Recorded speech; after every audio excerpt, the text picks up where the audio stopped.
भगवान विष्णु का मत्स्य अवतार।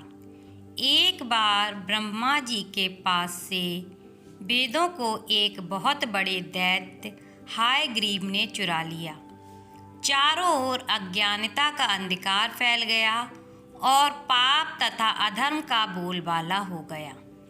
तब भगवान ने धर्म की रक्षा के लिए मत्स्य स्वरूप धारण करके उसे दैत्य का वध किया और वेदों की रक्षा की। कल्पांत के पूर्व एक पुण्यात्मा राजा तप कर रहा था। राजा का नाम सत्यव्रत था। सत्यव्रत पुण्यात्मा तो था ही, बड़े उदार हृदय का भी था। प्रभात का समय था, सूर्योदय हो चुका था। सत्यव्रत कृतमाला नदी में स्नान कर रहा था। उसने स्नान करने के पश्चात जब तर्पण के लिए अंजलि में जल लिया तो अंजलि में जल के साथ एक छोटी सी मछली भी आ गई।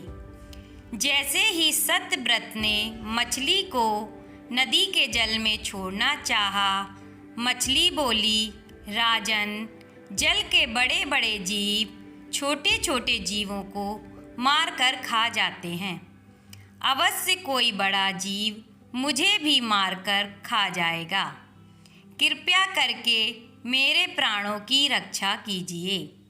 सत्यव्रत के हृदय में दया उत्पन्न हो उठी। उसने मछली को जल से भरे हुए अपने कमंडालू में डाल लिया। एक रात में मछली का शरीर इतना बढ़ गया कि कमंडालू उसके रहने के लिए छोटा पड़ने लगा। इसी तरह राजा जिस भी पात्र में उस मछली को रखते वही छोटा हो जाता और मछली का आकार बढ़ता जाता। तब सत्यव्रत ने मछली को निकालकर एक सरोवर में डाल दिया, किंतु सरोवर भी मछली के लिए छोटा पड़ गया। इसके बाद सत्यव्रत ने मछली को नदी में और फिर उसके बाद समुद्र में डाल दिया। आश्चर्य, समुद्र में भी मछली का शरीर इतना अधिक बढ़ गया कि मछली के रहने के लिए वह छोटा पड़ गया। अतः मछली पुनः सत्यव्रत से बोली, राजन, यह समुद्र भी मेरे रहने के लिए उपयुक्त नहीं है। मेरे रहने की व्यवस्था कहीं और कीजिए। सत्यव्रत विस्मित हो उठा। उसने आज तक ऐसी मछली कभी नहीं देखी थी। वह विस्मय भरे स्वर में बोला, मेरी बुद्धि को विस्मय के सागर में डुबो देने वाले आप कौन हैं? आपका शरीर जिस गति से प्रतिदिन बढ़ता है, उसे दृष्टि में रखते हुए बिना किसी संदेह के कहा जा सकता है कि आप अवश्य परमात्मा हैं। यदि यह बात सत्य है तो कृपा करके बताइए कि आपने मत्स्य का रूप क्यों लिया?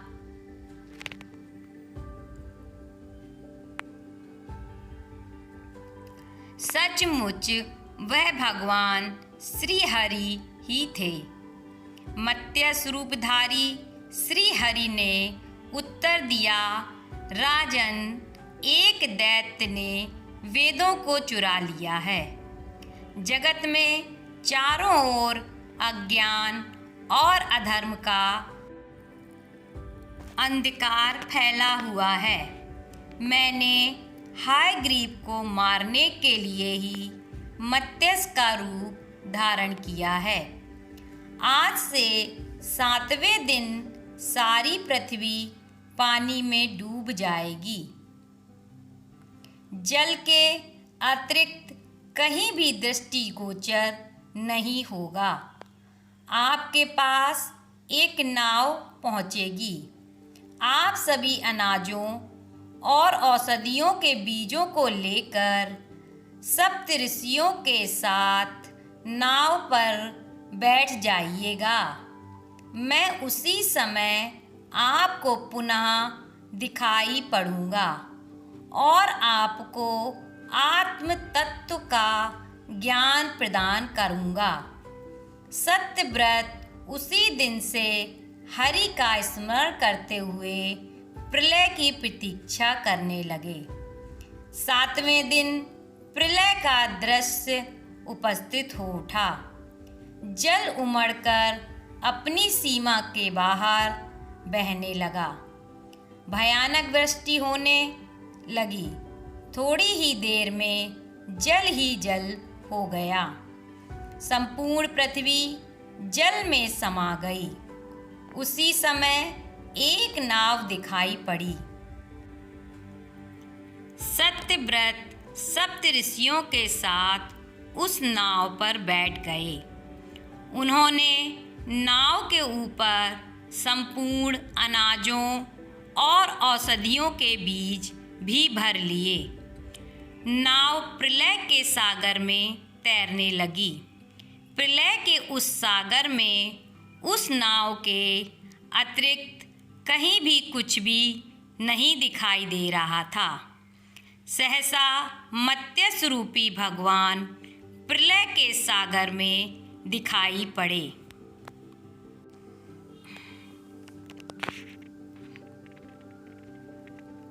सत्यव्रत और सप्तऋषिगण मत्स्य रूपी भगवान की प्रार्थना करने लगे।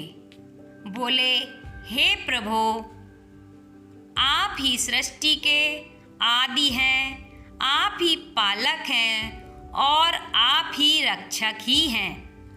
दया करके हमें अपनी शरण में लीजिए, हमारी रक्षा कीजिए। सत्यव्रत और सप्तऋषियों की प्रार्थना पर मत्स्य रूपी भगवान प्रसन्न हो उठे। उन्होंने अपने वचन के अनुसार सत्यव्रत को आत्मज्ञान प्रदान किया और बताया, सभी प्राणियों में मैं ही निवास करता हूँ। ना कोई ऊंच है ना कोई नीच, सभी प्राणी एक समान हैं। जगत नश्वर है, नश्वर जगत में मेरे अतिरिक्त कहीं कुछ भी नहीं है।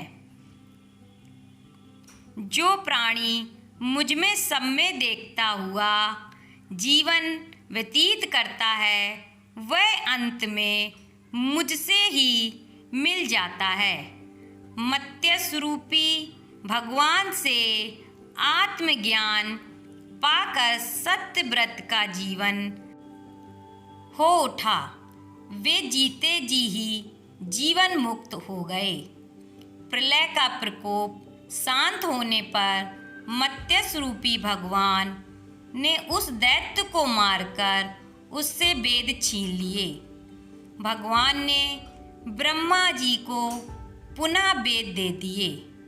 चैनल को लाइक, शेयर एंड सब्सक्राइब करें। Thank you for watching. एक प्रश्न का उत्तर दीजिए। सत्यव्रत किस नदी के किनारे तपस्या कर रहा था? इसका आंसर कमेंट बॉक्स में दीजिए।